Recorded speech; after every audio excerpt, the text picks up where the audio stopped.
Well, y'all, welcome back to an episode of Runabout. I'm your host, Zach Moore. We're here to break down more NASCAR content. Lots to cover from Martinsville, lots of people, lots of podcasts. Stuff came out from some of the top podcasts, NASCAR podcasts, so lots to cover from that. We got some TV ratings out, so lots of stuff to cover from this episode. Looking forward to breaking it all down, so hope you all enjoy. So first thing, the viewership for this past weekend's race at Martinsville. It was on FS1 cable, Fox Sports. Got around 2.1 million viewers. Last year's got around 2.2 million viewers. So in a way, it's down, but it's around the same, close to saying, a couple of thousand less people. It was going up against the women's national championship game, which had over 18 million viewers ended up watching that thing. Caitlin Clark, who's, a superstar, in the making, was competing and trying to win her first national championship. But when it comes to the race was not great. It was poor. Fans probably weren't, that wanted to tune in, just probably weren't interested. It was not exciting. There wasn't much going on. There wasn't anything compelling. I just feel these past year races, these short tracks are just not producing great racing, right? They're not exciting. We had a lot of, up in ratings, over 4 million plus people were watching these races in the first half. Viewership isn't bad. It's just we had this good stretch of, increases, and then I feel like we got two back-to-back races that were increases. A little bit, the momentum I feel like has been lost a little bit. I still feel like we can get it back, but I do think the racing is the number one thing to getting that back. And I do think, NASCAR needs to make some changes to this car, and we'll talk about it later here. But I do think the racing is the number one thing. If your racing isn't good, even though I know NASCAR goal and what we hear from Denny Hamlin is that the more cars on the screen, the better. There was a time there was 4 cars. The top 4 cars were single file in a train. I mean, bumper to bumper almost. But they couldn't pass each other. They couldn't lay a bumper to each other. They're just all in a freaking line there. And they're all trying to pass. I believe it was like Austin Dillon, who was like 30th. They couldn't pass a stinking lap car. Like, that's bad. So I do feel like that has to be one of the reasons. But, to me, it's still solid numbers for what last year's numbers were. Looking forward to seeing what the viewership looks like from this weekend's race at Texas Motor Speedway. Next thing, we got to talk about the short track package. I know I feel like I talk about it all the time. I'm very passionate about this. A lot of people in the media are passionate about it. This past weekend's race at Martinsville, it's just another case, the same old. And it just seems like, it's the third year. NASCAR made changes again, aero changes, but it seems like, different tire, but it just, the track laid rubber, but it didn't matter. Joey Logano ran 180 laps on left side tires. He was leading the race with these tires. That's terrible. That's not great for short track racing. Denny Hamlin pitted late on a green white checker. He put 4 tires on, 2 laps ago. That's not many laps ago. He restarted 10th and finished 11th. He went backwards from that.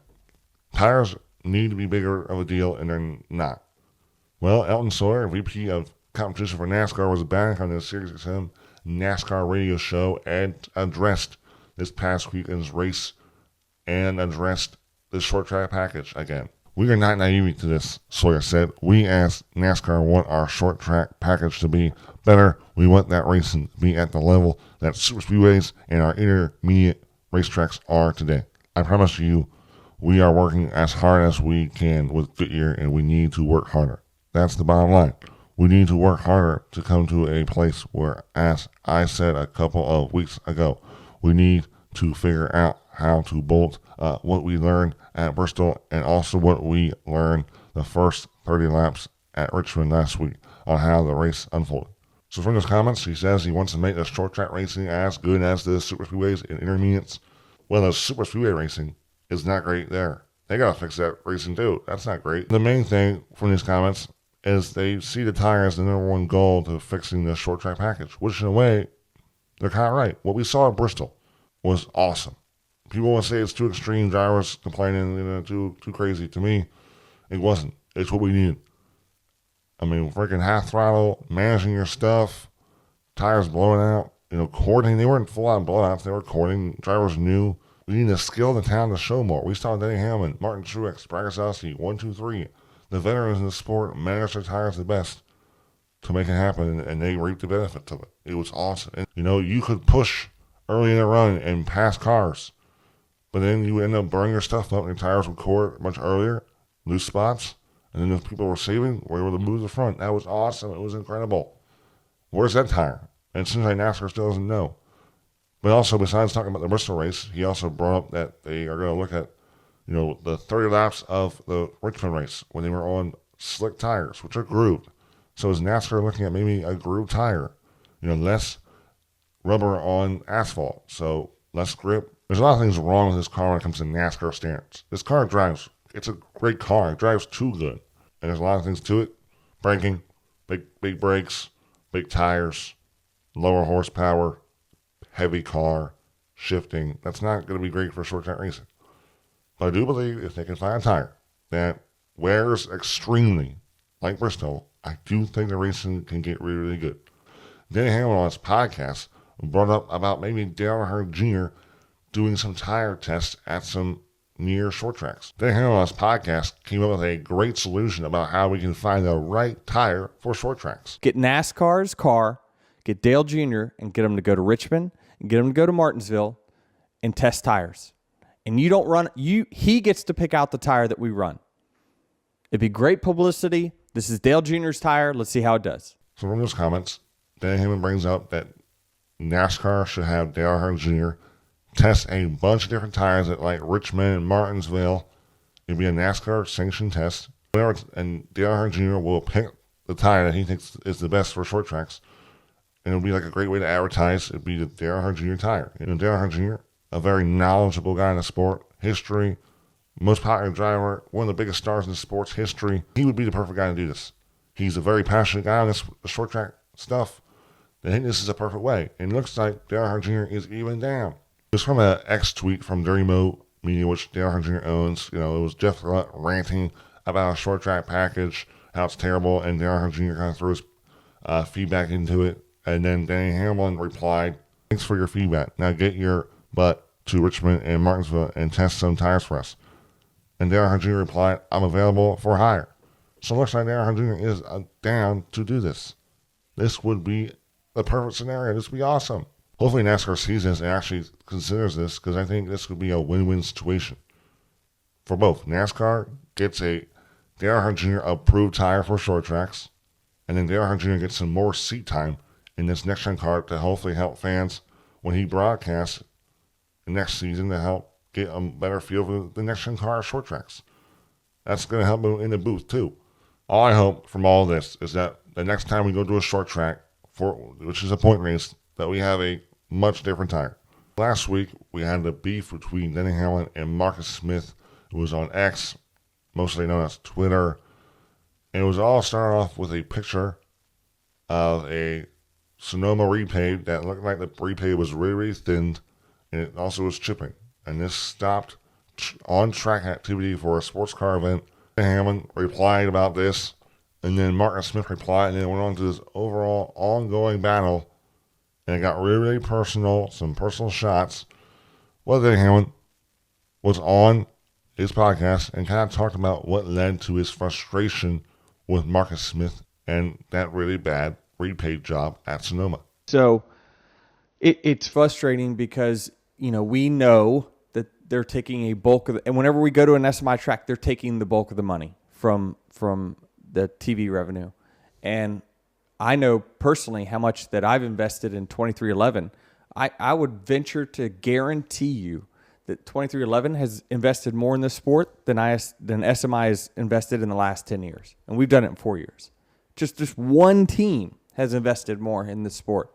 So there's a problem there, especially when we get roughly, half of what they get on any given weekend. Denny Hamlin's main frustration in that clip was that tracks get a lot more of that TV money than the teams. The tracks, right now in this current deal, the tracks get around 65% of that TV money, where the teams only get around 25%. It's ongoing charter agreement, TV agreement, where the teams are trying to get a lot more of that TV money, and the tracks, it seems like SMI, which Denny Hamlin does go on in this podcast to talk about how Marcus Smith isn't really trying to budge and does not want to take less money. And the way this ties in with the bad repaid job is how the tracks get so much more money, but if for some reason they have a cheap, job of a repave. And it's coming apart. It's thin. Like the pavement was so thin, it was chipping. It looks like from all that, people that pave roads for a living commented and said that that pavement job was really, really bad. It was not done right. So it makes a lot of sense. And then Denny Hamlin also brought up the fact that 2311 has invested more money into the sport than SMI, Speedway Motorsports, has in the last 10 years, which is crazy, but Denny Hamlin probably knows something that we don't. And I know he's saying he's had talks with Marcus Smith before. They have sat down, had lunch together, and it just seems like Marcus doesn't want to budge, which makes sense, right? You want all the money you can get. But I understand what Denny Hamlin's frustration is. These teams want more of that money. They want more of their expenses paid. Because then they can, maybe we can have more practice at tracks. Maybe we can have a lot more. But NASCAR's not giving them the money they need. It costs a lot. This next-gen car is expensive. I've recently heard that this car costs around $400,000 without an engine. That's crazy. This car is way too expensive. I think I was also hearing that the older car, the Gen 6 car, all the pieces and parts was around $125,000. It's probably because the teams could probably manufacture all these parts for a lot cheaper, but they're all distributed out, supplied. You have to pay, you have to buy the part. A lot of things that I don't really know, but when it comes to this, I understand what Denny Hamlin's saying. It's not a great look for Marcus Smith when you're getting caught out like Denny Hamlin again, and he's saying that his team has invested more money in your team in the last 4 years than your company has in the last 10 years. That's not great. But one thing I'm going to say is that I go to Bristol, I go to Dover, which is now owned by SMI, I've gone to Charlotte, and all the tracks are awesome. I think they put a lot of money into these tracks. Maybe the payment is the one thing that they haven't done that great of a job on. But there's a lot of things that SMI has done a really, really good job of.